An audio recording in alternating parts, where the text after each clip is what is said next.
Jennifer Priest here, and today I'm going to share with you how to use Craft Attitude film and spray adhesive to apply a large image to a canvas. So I'm using Flower Attitude. All of the Craft Attitude products come with a packaging that gives you specific instructions how to do them on, like flowers, for example, for this one, or Wood Attitude shares how to use Craft Attitude on wood. But the film is the same inside. So you can use any of these packages to do this project and to do any other Craft Attitude printable transfer film projects. So what I did is I took this picture of my family at Universal Studios and I printed it on Craft Attitude film using the poster setting on my printer. And I also inverted the image or reversed the image so that all of the wording on people's shirts was backwards. That way when I transfer this film onto my project, it will be right side up. So when you transfer it, you're going to turn it over to transfer it. The first thing I'm going to do is I need to trim these pictures. So I'm just going to use a regular paper trimmer to trim the photos.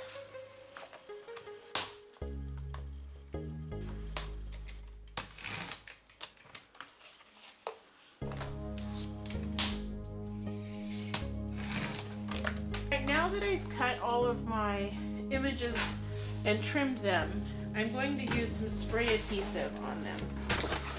So I have a box here. This is just a cardboard box that I've used for other projects. You don't want to do this somewhere that's going to get messed up. And I'm just going to use some Elmer's Craft Bond spray adhesive. You can use any kind of spray adhesive. You could use a glue stick if you wanted to. This is just what I happen to have on hand. So I'm just going to spray it really good. And then I'm going to let that set for a couple minutes. So I'm going to go ahead and move these out of the box while I put the next ones in.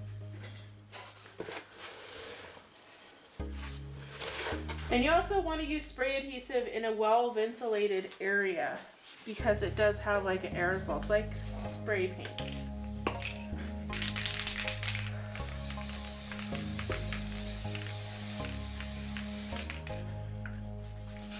Make sure you get those edges real good too. Now you don't really need to trim Craft Attitude because it's pretty translucent, but I didn't want to have any lines in the middle of somebody's face or something, so I trimmed it. And this is a 16 by 20 canvas, just a wrap canvas, you know, 2-pack I got at Hobby Lobby.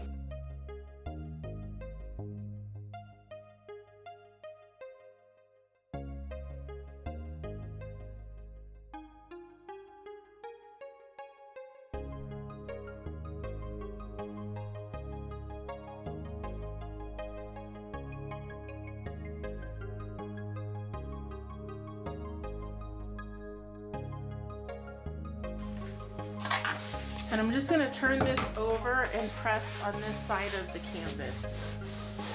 Now this is an art wheel from Clearsnap. It's actually for doing like designs and blending ink, but you can use it like a brayer. So I'm just going to use it to really roll this and get it stuck good.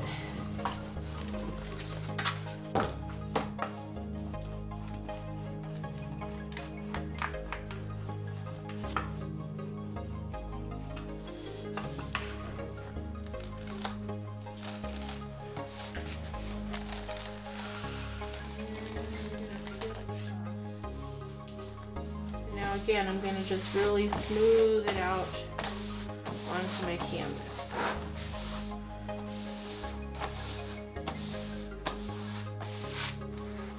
I want to make sure I get it really nice and smooth.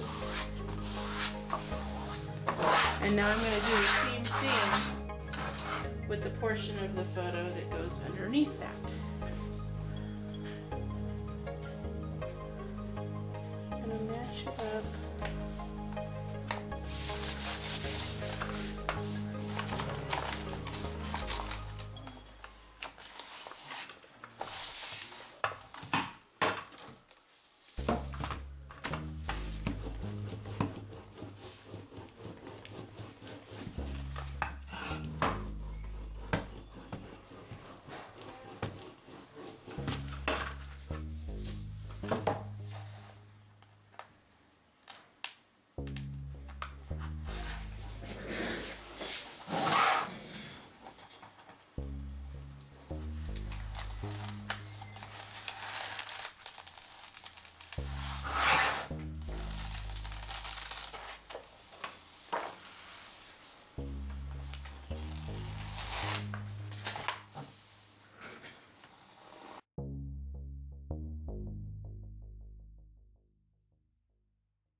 going to do here is cut some pages out of this old book, and I'm just going to use a Westcott craft knife.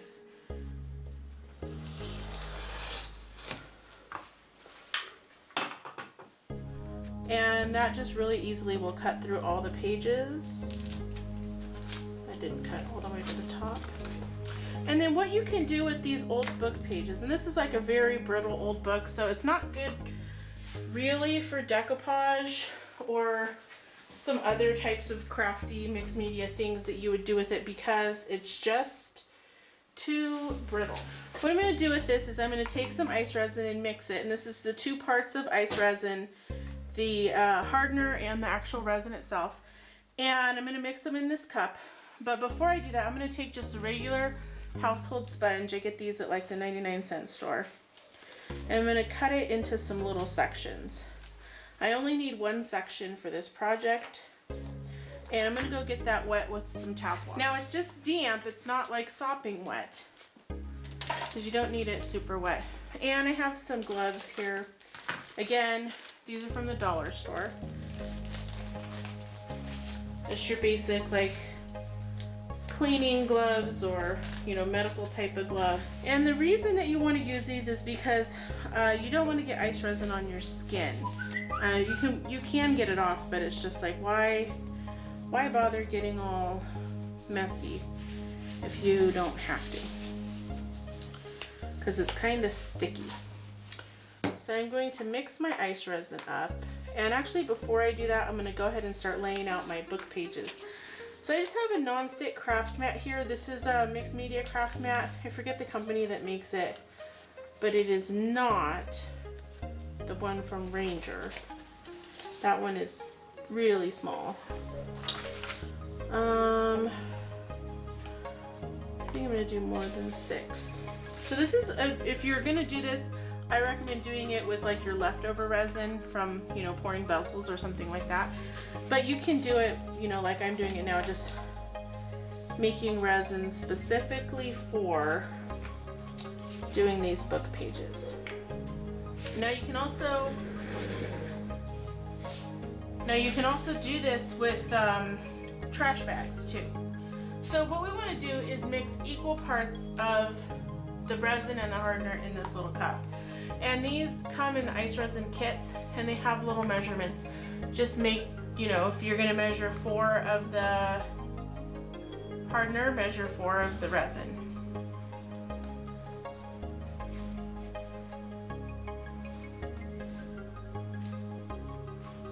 Turn this guy upside down.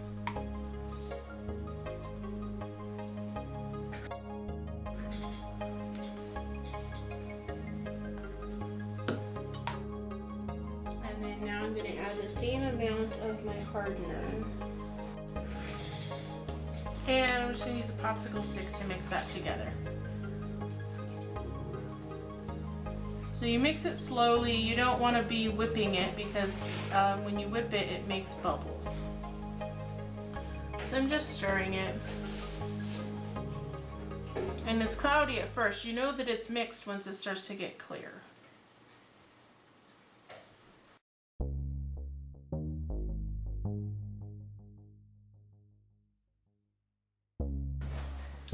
Okay, so now that your resin is mixed, for this part it doesn't really matter if there's bubbles in it or not, because we're just spreading it around.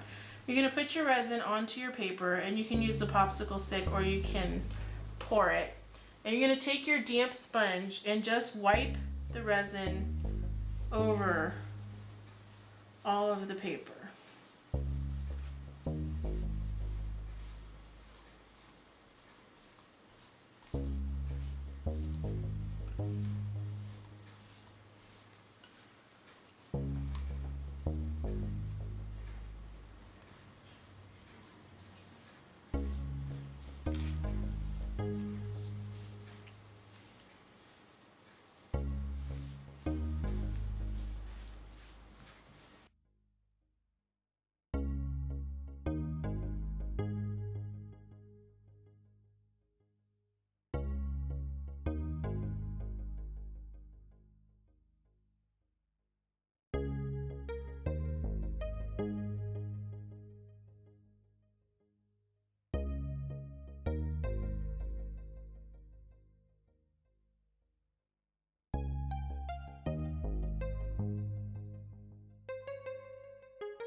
Alright, so now you've got to let this cure overnight. So now that the resin paper has completely cured, we can punch it with paper punches. So these are just some different kinds of paper punches that I'm going to punch stars out of to use on my canvas project.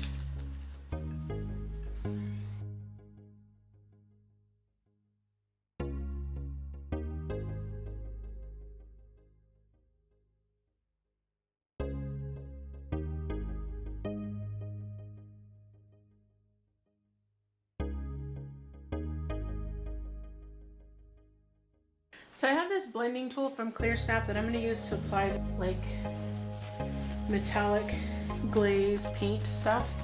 I'm just pouncing it off onto a paper towel.